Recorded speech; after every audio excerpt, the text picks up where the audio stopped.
तो गाइस कैसे हो आप लोग। तो स्वेलो स्टार ऑरिजिन कॉन्टिनेंट के नेक्स्ट इन नॉवल के चैप्टर नंबर 213 में आपका स्वागत है। तो चलिए शुरू करते हैं। तो जैसा कि अभी तक हमने पिछले एपिसोड में देखा कि कैसे लू फेंग ने अभी अपनी विल पावर को ब्रेक थ्रू करा के नेक्स्ट लेवल तक ले आया होता है। इसी के साथ हमें ऑरिजिन कॉन्टिनेंट के ट्रेजर लैंड इन्फिनाइट स्पेस का सीन दिखाया जाता है, जहाँ पे एक मामूली से आइलैंड के मिडल ऑफ लेक के बीच में लू फेंग अपने पैर को क्रॉस करके बैठा हुआ था और तभी उसकी टेरिफाइंग स्पिरिचुअल विल चारों तरफ फैलने लगती है, जिसकी वजह से वहाँ के स्पेस भी टूटने लगी होती है। और तभी वहाँ पे लू फेंग के पाल में लगा हुए डिवाइस से मैसेज आता है जो कहता है ट्रायलिस्ट ऑरिजिन कॉन्टिनेंट लू फेंग, जैसा कि आपके पास 2 डॉ ऑफ लाइफ है और डिस्ट्रक्शन है, और उसके साथ आपने एक नए डॉ को ओपन किया है और इसकी वजह से आपको 10,000 रिवॉर्ड पॉइंट्स मिलने वाले हैं और इसकी वजह से आपने एक नए रास्ते को भी खोज लिया है। आप आगे और भी मेहनत से बढ़ते जाइए। जिसके बाद एक और मैसेज आते हुए कहती है कि आपकी spiritual will power successfully God king level से ऊपर तक ब्रेक थ्रू कर चुकी है। इसके कारण आपको 1,00,000 रिवॉर्ड पॉइंट्स मिलने वाले हैं और परहैप्स आप इसके भी आगे अपनी स्पिरिचुअल विल पावर को ले जा सकते हो। लेकिन वहाँ पे एक रिमाइंडर भी आती है कि आपकी भले ही spiritual will power god king level से बियॉन्ड जा चुकी है, लेकिन आप अपनी विल पावर का यूज करके यहाँ के स्पिरिचुअल क्रिएचर्स को नहीं मार सकते हैं, वरना अगर आपने ऐसा किया तो आपको इन्फिनाइट स्पेस से बाहर धकेल दिया जाएगा। और अभी लू फेंग के पास टोटल रिवॉर्ड पॉइंट्स होते हैं 1,08,193.03 पॉइंट्स, जिसके बाद लू फेंग इसको देखकर काफ़ी ज़्यादा खुश हो जाता है और वो फाइनली अमीर हो गया है। अमीर तो हमेशा होता है, लेकिन हर बार की तरह फकीर और भिखारी ही हो जाता है। अब यहाँ पे हमें दिखाया जाता है कि ऐसा इसलिए इतना ज़्यादा वो खुश हो रहा था क्योंकि इन्फिनाइट स्पेस के अंदर जो ट्रेजर्स मौजूद थे वो बाकी के दूसरी जगह के ट्रेजर्स से काफ़ी ज़्यादा फायदेमंद थे और अट्रैक्टिव थी, और यहाँ के रिवॉर्ड पॉइंट्स को ऑब्टेन करना उतना ही ज़्यादा मुश्किल था। और जबकि इस वक्त लू फेंग बहुत ही अमीर हो चुका था क्योंकि उसके पास 100,000 रिवॉर्ड पॉइंट्स आ चुके होते हैं। अब लू फेंग उस रिमाइंडर, उस नोटिस को ही पढ़ता है कि यहाँ पर किसी भी स्पिरिचुअल क्रिएचर्स को मारने पर बैन हो चुकी है, वो भी विल पावर से। अगर ऐसे ही अपने ब्रूट स्ट्रेंथ या फिजिकल पावर से मारा जाए तो उसमें लू फेंग कर सकता है, लेकिन विल पावर का यूज करना सख्त मना हो जाता है। अब ऐसा हो भी क्यों ना, क्योंकि यहाँ पे जितने भी प्रैक्टिशनर आते हैं उन सबके पास ऑर्डिनरी गॉड किंग लेवल की बॉडी होती है। जब कोई अपने विल पावर को गॉड किंग लेवल से भी ऊपर में ब्रेक थ्रू कर दे तो वो अपने विल पावर से यहाँ के सभी क्रिएचर्स को क्यों नहीं मार सकता है, वहाँ के हर एक बंदे को अपने विल पावर से मार सकता है। लू फेंग समझ जाता कि आखिरकार ये रूल क्यों बनाई गई है। अगर ऐसा नहीं होता, बैन नहीं किया जाता, तो यार वहाँ पे बचता ही कौन। सारे स्पिरिचुअल क्रिएचर्स लू फेंग ही आराम से मारकर सारे पॉइंट्स को अचीव कर लेता। बताया जाता है यहाँ के इनहेरिटेंस और रिसोर्सेज के बारे में जो कि फार सुपीरियर होते हैं टू एंशिएंट कंट्रीज से। इसी कारण यहाँ पे कई सारे एम्परर्स जैसे बोरेर भी यहाँ पे रहना पसंद करते हैं। और बताया जाता है कि एम्परर्स जो कि काफ़ी सारे होते हैं, उनमें से लॉर्ड ऑफ 10,000 रिलम्स और डी किंग, उन सब की जो माइंड की लिमिट्स थी वो अपने गॉड किंग से भी ऊपर तक जा चुकी थी, जैसे लू फेंग की अभी हुई है। लेकिन वो सब यहाँ पे अभी रुके हुए नहीं थे और लू फेंग गेस लगाने लगता है कि आखिरकार वो सब यहाँ पे रुके क्यों नहीं, जबकि उनकी जो स्पिरिचुअल विल पावर है वो गॉड किंग को भी सरपास कर चुकी थी। लेकिन हमें बताया जाता है कि जैसे लू फेंग अभी फर्स्ट लेवल पे रह के इतने सारे अपने विल पावर को गॉड किंग से ऊपर लेवल तक ले गया, इसी कारण लू फेंग को 1,00,000 पॉइंट्स मिले थे। लेकिन वो एम्पर जो होते हैं वो अपने अल्टीमेट लेवल में रह के अपने गॉड किंग की विल पावर को सरपास कर पाते हैं, इसी कारण उन्हें ज़्यादा पॉइंट नहीं मिलती, सिर्फ मिलती है तो 10,000 पॉइंट्स की ही। और यहाँ पे पॉइंट जैसे इकट्ठा करना काफ़ी ज़्यादा मुश्किल होता है, तो आखिरकार उनका यहाँ पर रह कर क्या ही कर पाना, वो सारे पॉइंट्स को यूज़ करके रफा दफा हो गए। 10,000 पॉइंट्स से यार उन सारे अल्टीमेट लेवल के बंदों के लिए क्या ही खरीदा जा सकता है। लू फेंग तो ऐसे ही उड़ाने वाला है पैसा और कहता है कि मैं अब समझा कि आखिरकार वो यहाँ पे क्यों नहीं मौजूद थे, और वहाँ पे उन सबको पॉइंट्स की कमी थी इसलिए चले गए थे। और बताया जाता है कि पूरे के पूरे अभी ऑरिजिन कॉन्टिनेंट में सिर्फ 2 ही बंदे थे जो कि अपने लोअर लेवल होने के बावजूद अपने विल पावर को गॉड किंग लेवल से सरपास कर पाते। एक तो लू फेंग होता है और दूसरा डीजू होता है। जहाँ पे अब लूफिंग का एक नया रास्ता शुरू होने वाला है। वो कहता है कि चलो मैं देखता हूँ कि क्या मैं उस स्पेशल लेवल तक जा पाता हूँ या फिर नहीं, और वो अपने अपने ही अचीवमेंट्स को नापने लगता है और कहता है कि लगता है कि यहाँ पे स्पेशल एवोल्यूशन भी बहुत ज़्यादा हाई होता है। जिसके बाद लूफिंग चला जाता है ट्रेजर हाउस इन्फिनाइट स्पेस की, जहाँ पे लूफिंग के पास 1 लाख पॉइंट से ज़्यादा पॉइंट्स हो चुके थे। तो उसके सामने और भी इंफॉर्मेशन आने लगते हैं। पहले तो लूफिंग का सबसे महंगा भी 20,000 का आता है, लेकिन इस वक्त लूफेंग के लिए 1 लाख के अंदर के जितने भी चीज़ होते हैं, ट्रेजर्स होते हैं, वो सभी इंफॉर्मेशन दिखने लगते हैं। लूफेंग उन सब की तरफ देखने लगता है। उसी के साथ वो 7th रैंक पे जो इनहेरिटेंस होती है उसकी तरफ देखता है, जो कि 8 tribulation life form, 6 tribulation, 7 tribulation और 8 ट्रिबुलेशन लाइफ फॉर्म्स होती है, जिसको एक्सचेंज करने के लिए लूफेंग को 1 लाख रिवॉर्ड पॉइंट्स को एक्सचेंज करना पड़ेगा। मतलब देख रहे हो, अभी लूफेंग अमीर हुआ है और एक ही चीज़ खरीदने के बाद लूफेंग फकीर हो जाएगा। मतलब क्या, लूफेंग के पास पैसे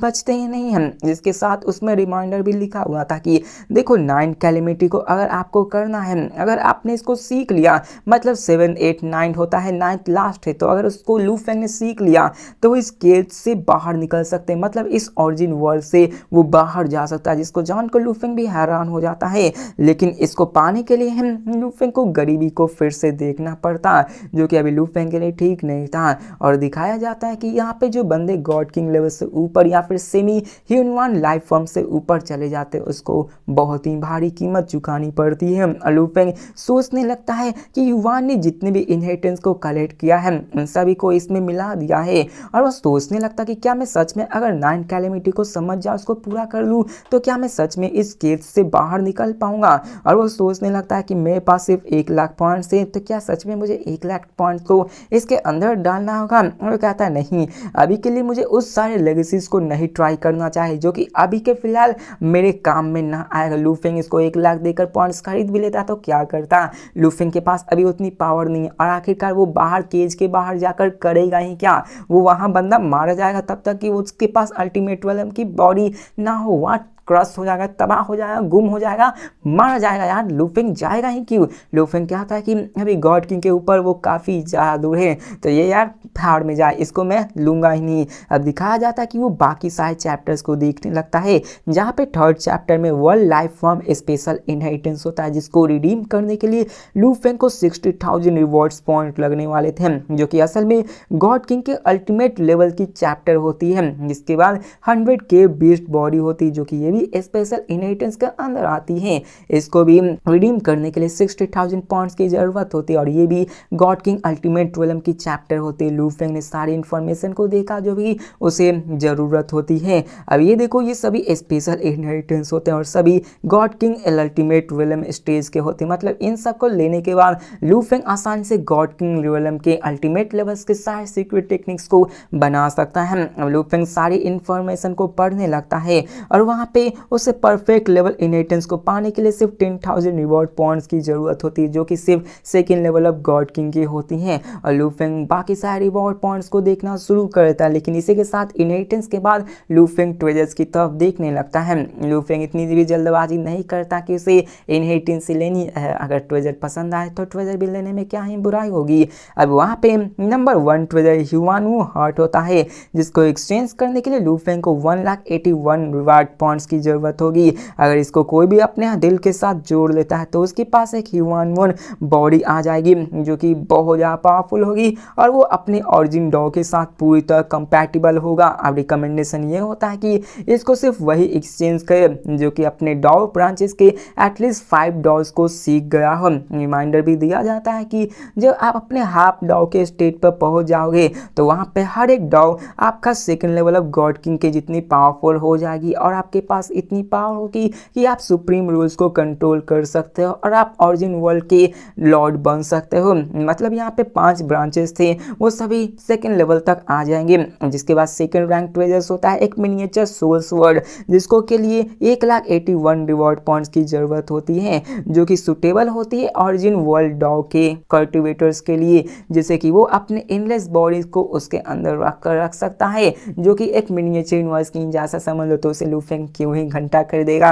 अब 3rd रैंक ट्रेजर्स होता है ह्यूआनवू लाइफ रिसोर्स स्पेसशिप, जिसके लिए 1 लाख रिवॉर्ड पॉइंट्स की जरूरत थी, जो कि उन सब के लिए सुटेबल व्यक्ति जो कि ओरिजिन पार्ट ऑफ लाइफ को प्रैक्टिस किया करता है। रिकमेंडेशन में लिखा होता है कि इसे सिर्फ ह्यूआनमू ब्लड लाइन ही यूज करें, बाकी सारे भागे रहो, इससे दूर ही रहो। अब इस fly ship, research ship, space ship को यूज करके कोई भी बंदा बाहर केस के बाहर जा सकता है। आखिरकार लू फेंग इसको भी क्यों कर देगा। जिसके बाद लू फेंग सारे ट्रेलर्स को रो बाय रो देखने लगता है, जहाँ पे लू फेंग को इन सारे इंफॉर्मेशन को ही देखकर काफी सारी चीजें पता चल जाता है और ये देखकर वो भी हैरान हो जाता है कि ह्यूमन ब्लड लाइन को भी यूज करके कोई केस से बाहर जा सकता है। और वहाँ पे वो उन सब चीजों के बारे में सोचने लगता है और एक एक इंफॉर्मेशन को देखने लगता है। उसकी दिल बार बार धड़कने लगती है। उसके पास अभी अपॉर्चुनिटी थी लेकिन वो खरीदना नहीं चाहता है, क्योंकि वो जानता था कि इससे भी पावरफुल ट्रेजर्स आगे जाकर मिलने वाले हैं और उसे बहुत ही अच्छे से अपने रिवॉर्ड पॉइंट्स को यूज करना होगा।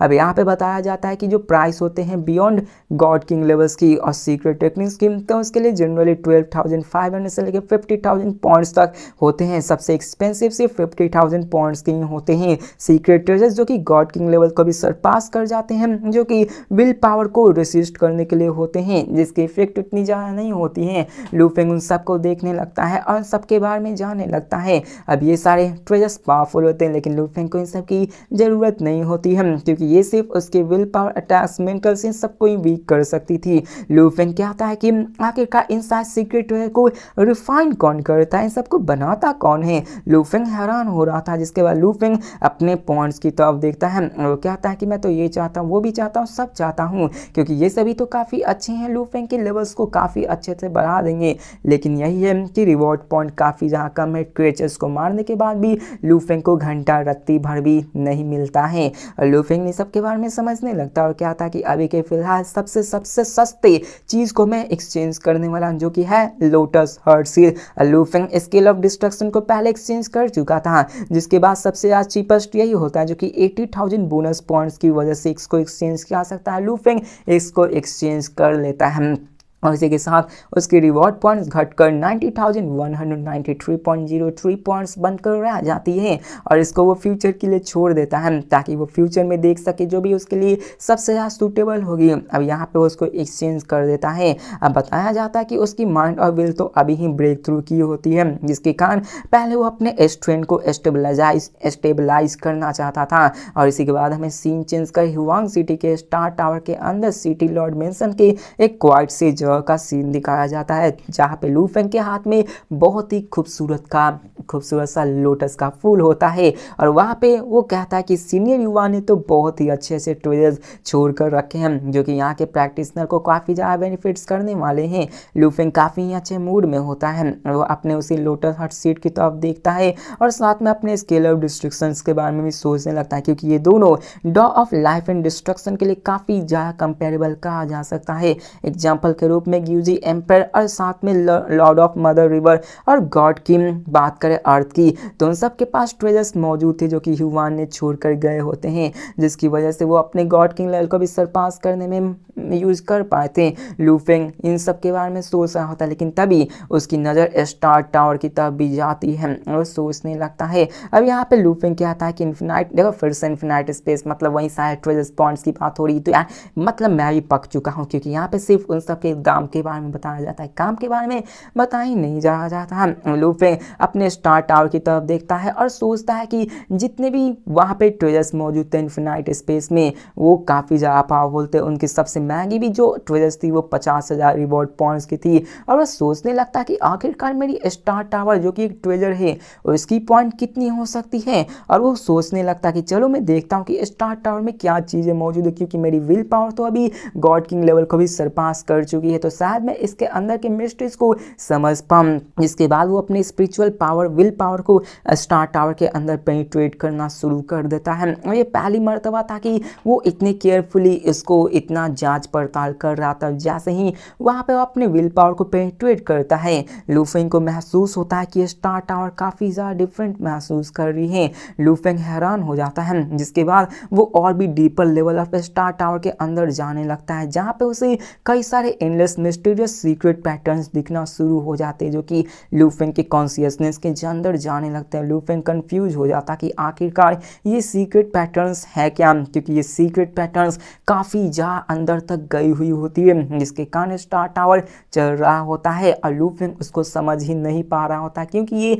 ऑरिजिन डॉग के भी परे होता है। काउंटलेस सीक्रेट पैटर्न्स स्पाइरल होकर डीपर लेवल के अंदर जाने लगता है। लू फेंग भी अंदर की तरफ जाकर उसको खदालने की कोशिश कर रहा होता है। जितना ज़्यादा वो अंदर जाता है उतना ही वो और सीक्रेट उतना कॉम्प्लेक्स होता जाता है और लू फेंग हैरान हो जाता है कि क्या ये सच में स्टार टावर का हिडन साइड है जो कि अभी तक मैंने नहीं खोजा है। लू फेंग फिर से अपने माइंड और विल को पेनिट्रेट करना शुरू कर देता है, उससे और भी सीक्रेट पैटर्न्स दिखना शुरू होते हैं। वहाँ पे सडनली दिखाया जाता है कि वो वहाँ का महसूस करता है कि टाइम ही रुक चुका है, जिसको जानकर लू फेंग हैरान होता है कि ये कैसे हो सकता है, क्योंकि वहाँ पे लू फेंग के बाकी के अवतार्स भी होते हैं और लू फेंग के जो बाकी अवतार्स थे वो महसूस ही नहीं कर पाते कि टाइम फ्लो भी हो रहा है या फिर नहीं, क्योंकि वो उसी मोमेंट पे रुक चुके होते हैं। और वहाँ पे हमें दिखाया जाता है लू फेंग के स्पिरिचुअल विल पावर को, जो कि और डीपर हिस्से में जाने की कोशिश कर रहा होता है, लेकिन वहाँ पे और भी सीक्रेट पैटर्न्स होते हैं जिसे कि लू फेंग समझ ही नहीं पा रहा होता है और वो और भी ब्यूटीफुल ग्लो करने लगते हैं, जिनमें कई सारे कलर्स होते हैं। इनमें मेन ब्लड कलर होते हैं, जिसके अंदर ब्लैक, सियान और ऐसे ही कई सारे कलर्स मौजूद होते हैं, ग्रीन, पर्पल और ऐसे ही और दिखाया जाता है धमाका होता है। लू फेंग अपने विल पावर को ज़्यादा देर तक पेनिट्रेट नहीं कर पाता, लेकिन फाइनली उसे वहाँ पर कुछ दिखता है उस स्टार टावर के अंदर सबसे डीपेस्ट हिस्से में जो कि एग्जिस्टेंस मौजूद होता है। लू फेंग क्यूरियोसिटी से देख कर क्या था कि ये क्या, ये तो एक स्केल है। अब स्टार टावर के सबसे डीपेस्ट हिस्से के अंदर एक स्केल मौजूद था जो कि एक ब्लड रेड स्केल की तरह होता है और उसके अंदर 12 कलर्स होते हैं उसके किनारों पे। और असल में बताया जाता है कि ये स्टार टावर जो कि एक सुप्रीम रूल के अंदर आता है, जो कि सोर्स वर्ल्ड है जिसको कोई भी अफेक्ट नहीं करता है, वो यहाँ पे मौजूद था। और यहाँ पे लू फेंग को समझ नहीं आ रहा था कि आखिर ये क्या है, क्योंकि वो चीज़ एग्जिस्ट ही नहीं करनी चाहिए। तो लू फेंग को अजीब ही फीलिंग आने लगती है, क्योंकि वो उसका ऑनर था और वो स्केल जो वो देखा होता है वही स्टार टावर होते हैं। जो स्टार टावर होते हैं वही स्केल, मतलब यहाँ कंफ्यूज कर दिया गया होता है कि जो स्केल्स होते हैं वही स्टार टावर है, जो स्टार टावर है वही स्केल्स होते हैं, दोनों एक ही हैं। यहाँ पे वो कहता है कि मैंने क्या स्पाई कर दिया, मैंने इसके मिस्टीरियस मैनिफेस्टेशन रूल के अपीयरेंस को देख लिया। अब यहाँ पे क्या कहा गया है ये भी हमें अच्छे से नहीं समझ में आया है, जो कि अगले एपिसोड्स में क्लियर हो जाएंगे। तो इसी के साथ हम लोग नेक्स्ट एपिसोड में देखेंगे कि आखिरकार स्टार टावर की मिस्ट्री क्या है, क्योंकि अभी तक सबसे ज़्यादा मिस्टीरियस थिंग स्टार टावर ही रहा है। तो मिलते हैं नेक्स्ट वीडियो में, तब तक के लिए बाय।